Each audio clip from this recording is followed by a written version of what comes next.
ആരാണ് പുറത്തേക്ക് ഇനി വരുന്നത് എന്നുള്ളൊരു ആകാംക്ഷ അതാണ് ഇപ്പോഴുള്ളത്. If Peggy is in the indication, which I think she is for this particular crew, we'll see another big smile coming out of the Dragon spacecraft in a moment. മറ്റൊരു യാത്രികൻ അതിൽ നിന്ന് പുറത്തേക്ക് ഇറങ്ങുന്നുണ്ട്.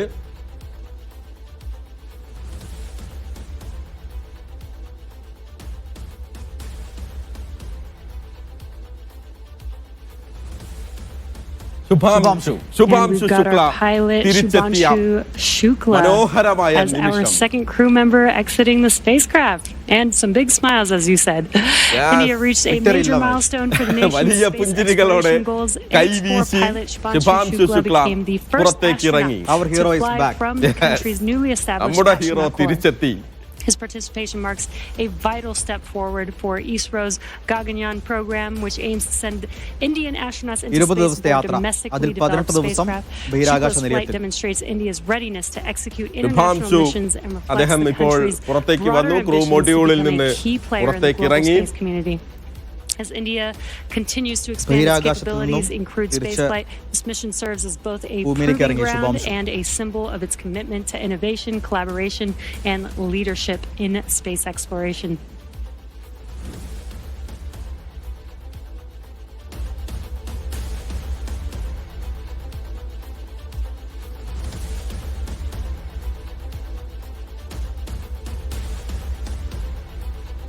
പെഗ്ഗി വിഡ്സന് ശേഷം ശുഭാംശുവാണ് ഇറങ്ങിയത്. ഇനി 2 യാത്രികർ കൂടിയാണുള്ളത്. ടിബോർ കപ്പുവും സ്ലാവേസ് ഉസ്നാൻസ്കി വിസ്നിയേവിസ്കിയുമാണ് ഇനി പുറത്തേക്ക് ഇറങ്ങാനുള്ളത്.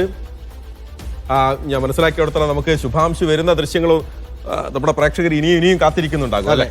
ശുഭാംശു പുറത്തേക്ക് ഇറങ്ങി പുഞ്ചിരിക്കുന്ന ആ ദൃശ്യത്തിനായി അതായിരുന്നല്ലോ ഒരു പക്ഷേ ഇതിലെ ഗോൾഡൻ മൊമെന്റ് എന്നുള്ളത്.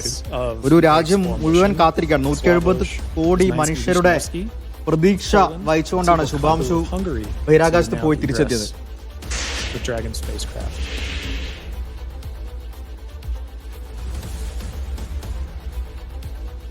പെഗ്ഗി വിഡ്സൺ പുറത്തേക്ക് പോകുന്നത് നമ്മൾ കണ്ടു. അതിനുശേഷം ശുഭാംശു ശുക്ല പുറത്തേക്ക് ഇറങ്ങുന്നത് കണ്ടു. പുഞ്ചിരിച്ച മുഖവുമായി തന്റെ ഇടതു കൈ ഉയർത്തി അഭിവാദ്യം ചെയ്താണ് ശുഭാംശു കടന്നു പോയത്.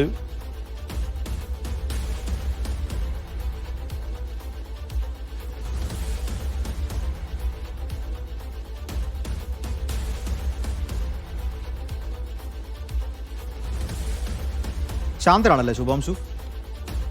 അദ്ദേഹത്തിന്റെ പറഞ്ഞില്ല, അദ്ദേഹത്തിന്റെ എന്താ പറയാ, അദ്ദേഹത്തിന്റെ എനർജി വളരെ പോസിറ്റീവായി. ഏത് നിമിഷവും അദ്ദേഹത്തിന്റെ എന്താ പറയാ ഊർജം പ്രവഹിക്കുന്ന അദ്ദേഹത്തിന്റെ മുഖമാണ് യഥാർത്ഥത്തിൽ നമുക്ക് ഓരോരുത്തർക്കും വലിയ. നമുക്ക് ഒരു വശത്ത് നമുക്ക് അതായത് സ്ലാവേസ് ഉസ്നാൻസ്കി വിസ്നിയേവിസ്കിയാണ് ഇപ്പോൾ ഇറങ്ങിയത്. നോക്കൂ, ഇദ്ദേഹത്തിന് മറ്റൊരു പ്രത്യേകതയുണ്ട്. ഈ യാത്രാ സംഘത്തിൽ ഏറ്റവും വലിയ പ്രത്യേകതയുള്ള ഒരാളാണ് ഇദ്ദേഹം. കാരണം ഇദ്ദേഹം ഒരു പർവ്വതാരോഹകൻ കൂടിയാണ്. ജനീവയിലാണ് താമസിക്കുന്നത്. പർവ്വതാരോഹകനാണ്. സ്ലാവേസിന്റെയും ഫസ്റ്റ് യാത്രയായിരുന്നു. ഇപ്പോൾ അതെ, പർവ്വതങ്ങളുടെ ഉയരത്തിൽ ചെന്ന് നോക്കിയപ്പോൾ കണ്ടത് ബഹിരാകാശമാണ്. എന്നാൽ പിന്നെ അവിടേക്ക് പോയി വരാം എന്ന് വിചാരിച്ച് സ്ലാവേസ് അതും കീഴടക്കി വന്നിരിക്കുന്നു. ഇനി ടിബോർ കപ്പുവാണ് ഹംഗറിയിൽ നിന്നുള്ള 3ാമത്തെ യാത്രികനായിരുന്നു ടിബോർ കപ്പു. അദ്ദേഹം കൂടി ഇറങ്ങിയാൽ ആ യാത്ര സമ്പൂർണ്ണമായി. ശുഭാംശുവിന്റെ മുഖത്തുള്ള സന്തോഷമായി അത് ഈ മിഷൻ സക്സസ് ആയതിനാണ്. തീർച്ചയായും ഇതൊരു വല്ലാത്ത നിമിഷമാണ്. നോക്കൂ, നമുക്ക് ആ ദൃശ്യം അദ്ദേഹം ഇറങ്ങുന്നത് വീണ്ടും വീണ്ടും നമുക്ക് കാണാൻ ഇങ്ങനെ കൊതിയാവുകയാണ്. കാരണം അതൊരു ഇത്രയും മനോഹരമായ ഒരു യാത്ര എങ്ങനെ വരച്ചു വെച്ചോ, നമ്മൾ ഈ ചിത്രം വരച്ചു വെച്ചിട്ട് അതുപോലെ തന്നെ വരിക എന്നൊക്കെ പറയില്ലേ. ഒരു 10 മിനിറ്റ് ഇറങ്ങാൻ ലേറ്റ് ആയി അല്ലേ? അതെ അതെ. ഇന്നലെ യാത്ര പോരുന്ന സമയത്ത് ഒരു 10 മിനിറ്റ് ലേറ്റ് ആയി എന്ന് പറയാം. ഇന്നിപ്പോൾ ഏതാണ്ട് അതേ സമയത്ത് തന്നെയാണല്ലോ എത്തിയിരിക്കുന്നത്. അപ്പോൾ 22.5 മണിക്കൂറായിരുന്നു ആ യാത്ര. ബസ് പറയാം, നമുക്ക് തോട്ടത്തിൽ പിടിക്കാവുന്ന.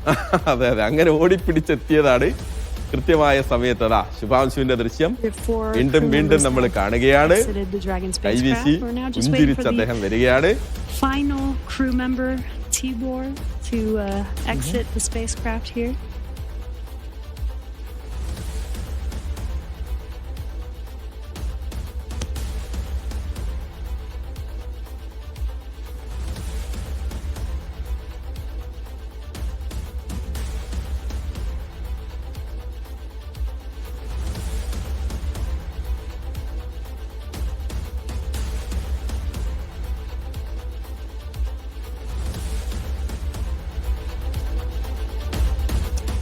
And last but not least, mission specialist Tibor Kapu. Hungary marked a significant milestone in its space ambitions with the AX4 mission as astronaut Tibor Kapu അദ്ദേഹം became the first കൈവീശുന്നു Hungarian മുഷ്ടി to reach ചുരുട്ടി the International അഭിവാദ്യം Space അർപ്പിക്കുന്നു. Station. അപ്പോൾ And all smiles from him there. ഗംഭീര എന്നുള്ളൊരു His participation ഇങ്ങനെയുണ്ട് അത് ഗംഭീരമായിരുന്നു യാത്ര. ശുഭാംശുവിന് ഒരു വ്യക്തിനെ ചിഹ്നം പ്രതീക്ഷിച്ചു പക്ഷേ അദ്ദേഹം കൈവീശി അഭിവാദ്യം ചെയ്തു പോയി. അപ്പോൾ ഈ ദൗത്യം പൂർത്തിയാവുകയാണ്. 4 യാത്രികരും മടങ്ങിയെത്തി. ഇപ്പോൾ പ്രത്യേക നിരീക്ഷണ കേന്ദ്രത്തിലേക്ക് യാത്ര തിരിക്കുകയാണ്. 18 ദിവസം നീണ്ട യാത്ര, 18 ദിവസം നീണ്ട ദൗത്യം. ആ ദൗത്യത്തിനൊടുവിൽ ശുഭാംശുവും സംഘവും തിരികെ ഭൂമിയിലേക്ക് എത്തിക്കഴിഞ്ഞു.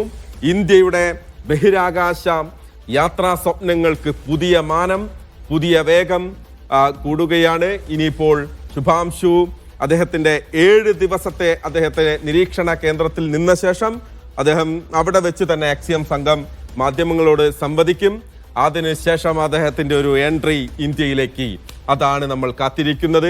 എങ്ങനെയായിരിക്കും രാജ്യം ശുഭാംശുവിനെ സ്വീകരിക്കുന്നത് എന്നുള്ളതാണ് ഇനി. അദ്ദേഹം നമ്മുടെ തലസ്ഥാനത്തിന്റെ രാജവീഥികളുടെ, അദ്ദേഹത്തിന്റെ സ്വന്തം നാട്ടിലേക്ക്, വീട്ടിലേക്ക്, മാതാപിതാക്കളുടെ, അദ്ദേഹത്തിന്റെ കുഞ്ഞിന്റെ അടുത്തേക്ക് ഒക്കെ എത്തുന്നത് എങ്ങനെയായിരിക്കും എന്നുള്ളതും ഇനി വരും ദിവസങ്ങളിൽ നമ്മളിങ്ങനെ കാത്തിരിക്കുകയാണ്.